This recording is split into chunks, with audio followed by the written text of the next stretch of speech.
dan juga Sa'id bin Musayyib dari ketuanya atau sayyidnya para tabi'in. Adapun Atha ibnu Yasar, maka kedudukannya dia rawi yang thiqah, disikohkan oleh Imam Ibnu Ma'in dan Abu Zur'ah dan An-Nasai. Kemudian berpaling kepada sahabat Abu Sa'id Al-Khudri. Abu Sa'id Al-Khudri, maka kita sebutkan terjemahnya agar kita tujuannya mencintai mereka. Karena kecintaan kita kepada para sahabat secara mutlak siapapun dari ahli bait dan bukan ahli bait itu adalah manhaj ahli sunnah. Seperti berkata Imam Ibnu Taimiyah, hubbus sahabati kullihim limadhhabun wa mawaddatul qurba biha atawassalu. Bahwa kecintaan kita kepada seluruh para sahabat adalah madhab ahli sunnah wal jamaah. Dan bahkan kita bertawasul karena dia ibadah yang sangat agung. Cinta kepada sahabat perkara yang agung. Maka banyak di dalam hadis-hadis, jika kita membenci para sahabat maka bisa dikafirkan dan bahkan tidak berfaedah dari amalan-amalan kita. Maka kecintaan kita kepada para sahabat manhaj ahli sunnah. Lalu pertanyaan yang besar, bagaimana cara kita cinta kepada para sahabat? Bagaimana caranya? Ya dengan ta'aruf. Maka pepatah Indonesia mengatakan, tak kenal maka tak sayang. Maka ta'aruf, kita mengenal siapa si fulan, baru kita sayang. Maka oleh sebab itu lihat para pecinta CR7. Itu karena dia mempelajari tarikhnya. Oh, dari negeri Portugal. Oh, dia dulu dari keluarga orang miskin. Oh, dia mengambil anak asuh dari Aceh menjadi anak angkatnya. Oh, dia ternyata banyak menginfakkan untuk anak-anak Gaza di Filistin. Seperti itu. Maka banyak dicintai oleh bahkan kaum muslimin. Kenapa? Karena tak kenal maka tak sayang. Begitupun kita di sini. Kita ingin mencintai Abu Sa'id Al-Khudri, maka tak kenal maka tak sayang. Maka kita mengenal beliau agar kita cinta dan sayang kepada sahabat. Maka siapa Abu Sa'id Al-Khudri namanya? Sa'ad ibnu Malik ibnu Sinan. Dan dia masyhur dengan kunyahnya Abu Sa'id Al-Khudri, masmuh Sa'ad ibnu Malik, cukup. Tambah kakeknya Ibnu Sinan boleh. Sa'ad ibnu Malik.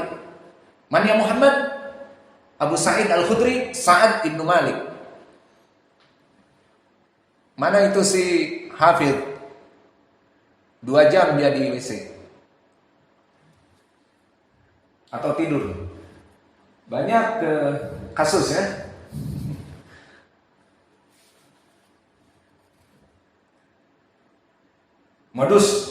Ada modus baru. Maka di sini Sa'ad ibnu Malik, Abu Sa'id Al-Khudri, dari keutamaan yang paling menonjol dan banyak sekali, dia termasuk ulama as-sahabah. Ilmunya sangat luas. Dan bahkan dia di tabaqah as-sabi'ah minal mukthirin fi riwayatil athar. Dia di tabaqah yang ke-7 dari ulama-ulama para sahabat yang meriwayatkan hadis-hadis dari Nabi. Maka dia datang sebelum dari Abdullah bin Mas'ud nomor 8, dan dia datang setelah Jabir bin Abdullah di nomor yang ke-6. Maka Abu Sa'id Al-Khudri termasuk dari rawi yang periwayatannya di atas 1000. Maka dia meriwayatkan hadis dari Nabi 1000 hadis dan 170 periwayatan. 1000 dan 170 hadis. 1170 hadis dia hafal dari Nabi.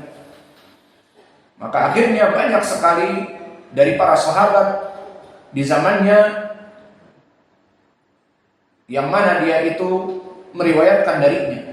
Maka Imam Ibnu Mas'ud meriwayatkan dari Abu Sa'id, dan Jabir bin Abdullah meriwayatkan dari Abu Sa'id.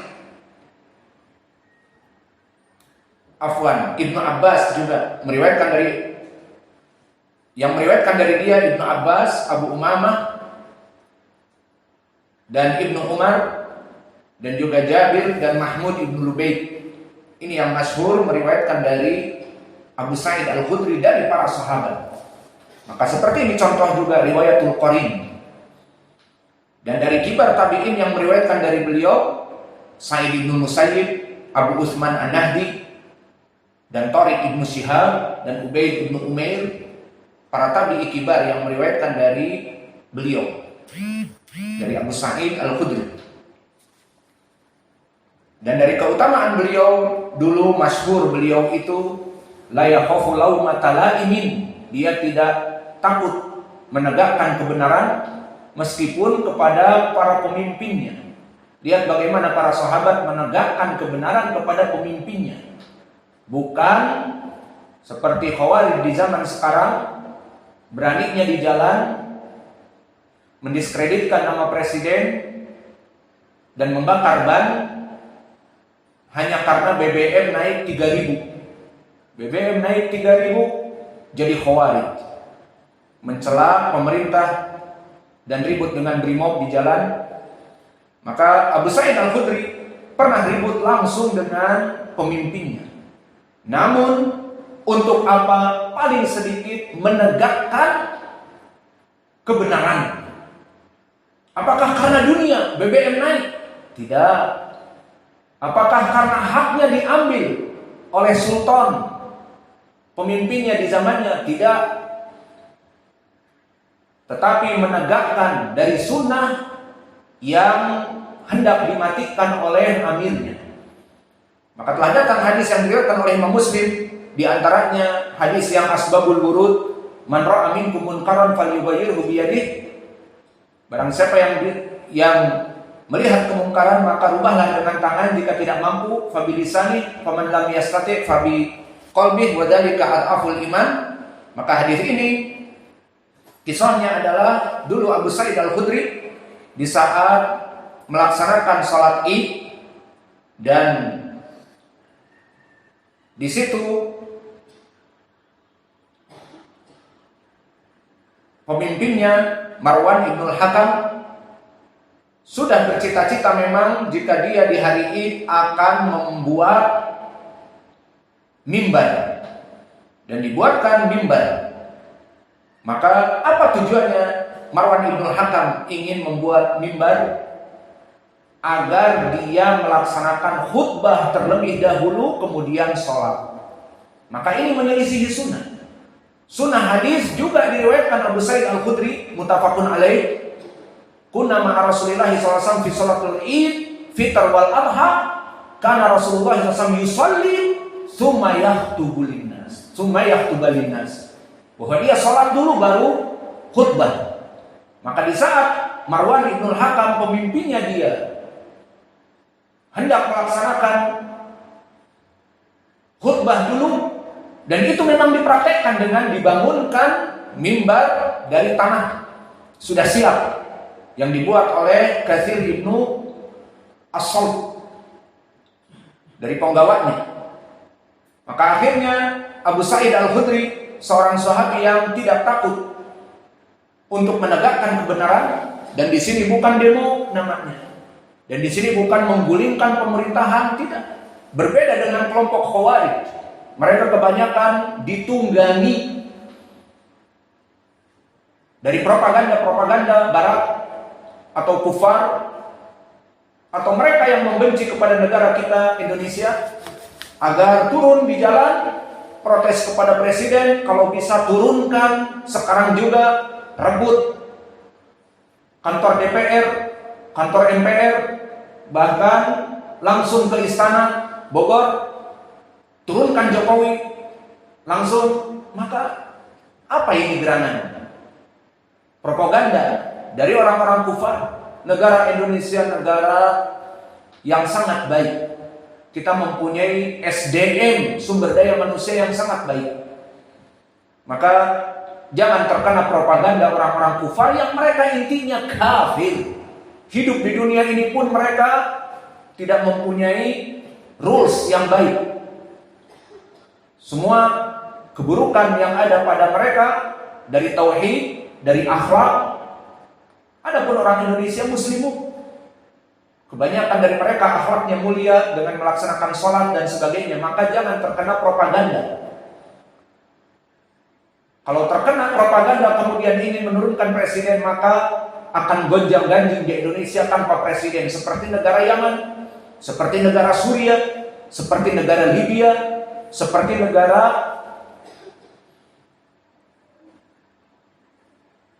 yang di Timur Tengah, Irak, Saddam Hussein dibunuh. Maka negara-negara seperti itu sekarang tidak ada pemerintahan. Setiap hari berperang sesama mereka. Kenapa? Karena orang yang kuat akan menjadi pemimpin. Tidak ridho kelompok yang lain saling bunuh-membunuh. Ingin Indonesia seperti itu? Maka gara-gara BBM bikin demo, bikin kudeta, hanya 3.000 naik atau 4.000 jadi khawarij, kelompok dari firqah An-Najiyah masuk kepada firqah Ad-Dhalah yang disebutkan di hadis, "Sataftariqu ummati ila 73 firqah kulluha finnar illa wahidah." Menjadi kelompok 72 golongan yang masuk api neraka. Gara-gara 3.000. Dan gara-gara 3.000 ini ditangkap sama Brimob, dipukuli, dipenjara, maka sangat buruk sekali. Adapun Abu Sa'id Al-Khudri, maka dia menasehati dan face to face and heart to heart. Dia langsung bertemu dengan Amir dan mengejawantahkan apa yang ada, bukan bakar ban di jalanan, di belakang teriak-teriak, turunkan presiden dan sebagainya. Pas digertak oleh Brimob, diam, lari dan sebagainya. Tidak seperti itu. Maka dia datang langsung kepada Marwan Ibnul Hakam. Dibawalah beliau yang tadinya hendak naik ke mimbar, dibawa ke tempat sholat. Dan di sini hiwarnya sampai sekarang this time kita bisa membaca di Sahih Muslim. Diabadikan oleh Allah bagaimana perjuangan Abu Sa'id Al-Khudri ingin menghidupkan sunnah dan mematikan kebid'ahan yang akan dibuat oleh Marwan Ibnul Hakam. Maka dibawalah pemimpinnya itu ke arah untuk sholat duluan. Maka ditarik tangannya. Maka dia mengatakan, "Wahai Abu Sa'id, apa yang kamu kira itu?" Karena dia menyampaikan hadis bahwa dulu aku bersama Nabi. Lihat, dia mengatakan dulu aku bersama Nabi. Di sholat Id itu sholat dulu, baru khutbah. Maka ayo sholat dulu. Dibawa oleh dia ke tempat musola sholatnya, bukan ke tempat mimbar. Maka dikatakan ditarik oleh Amir yang memang sudah bertujuan ingin melaksanakan bid'ah itu. Dengan tujuan itu pun dibangunkan mimbar. Maka dikatakan apa yang kamu ketahui itu telah lewat. Itu maknanya. Maknanya zaman sekarang lain dengan zaman kamu. Karena untuk ketahui di zaman dahulu para sultan mereka akan menjadi amir dalam sholat juga. Dan para sultan di zaman dahulu tidak seperti di zaman para sahabat Abu Bakar, Umar, Utsman, Ali dan yang lainnya. Maka mereka mempunyai ilmu dan iman. Maka akhirnya Marwan Ibnul Hakam ingin khutbahnya didengar juga. Akhirnya dia mendahulukan. Maka dinasihati oleh Abu Sa'id Al-Khudri, qadarullah tidak terima. Maka Abu Sa'id Al-Khudri keluar dari situ. Ini bukan khawarij, bukan ada tujuan dunia, dan bukan membicarakan perkara dunia, dan tidak menjadi alat propagandis dari Barat dan orang-orang kufar untuk keluar dari pemerintah Marwan Ibnul Hakam. Tidak. Maka dia tetap taat dan sebagainya. Namun di sini dia ingin menunjukkan inilah yang sunnah. Maka inilah dari keutamaan Abu Sa'id Al-Khudri. Dan ada pun lafaz yang setelahnya, qulna ya Rasulullah hal nara rabbana yaumal qiyamah.